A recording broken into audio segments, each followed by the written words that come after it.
अस्सलाम वालेकुम दोस्तों, मेरा नाम है साहिल और आप देख रहे हैं इस्लामिक नेम चैनल। फ्रेंड्स, आज हम बात करेंगे गुलजार नाम के बारे में। गुलजार नाम का मतलब होता है गार्डन, यानी हरा भरा फूलों का बगीचा।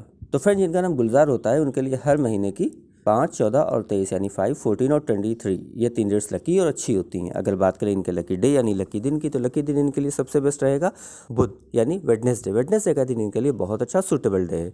अगर बात करते हैं इनके लकी कलर की, तो लकी कलर में इनको ग्रीन कलर यानी हरा कलर और वाइट यानी सफ़ेद कलर, ये 2 कलर इनके लिए बहुत अच्छा सूटेबल कलर है। अगर बात करते हैं इनके लकी स्टोन की, तो लकी स्टोन में इनको पन्ना यूज़ करना चाहिए। पन्ना यानी एमराल्ड स्टोन इंशाल्लाह इनके लिए बहुत अच्छा रहेगा। अगर बात करें इनके लकी नंबर की, तो लकी नंबर है इनका 5 यानी 5 नंबर इनका लकी नंबर है। तो फ्रेंड, ये थी गुलजार नाम की शॉर्ट डिटेल। अगर ये वीडियो आपको अच्छी लगी हो तो इसको लाइक करें, शेयर करें, हमारे चैनल को सब्सक्राइब करें। यहाँ पर हम आपको आपके नाम के बारे में सही शॉर्ट में जानकारी देते हैं। अगर आप किसी और नाम के बारे में जानना चाहते हैं तो कमेंट बॉक्स में उसका नाम लिखिए, बहुत जल्दी आपको उस नाम पर वीडियो मिल जाएगी। इसके अलावा फ्रेंड, अगर आप अपने नाम के बारे में डिटेल के साथ जानकारी लेना चाहते हैं तो इसके लिए इस वीडियो की डिस्क्रिप्शन में आपको एक लिंक मिलेगा, उस वीडियो को देखिए।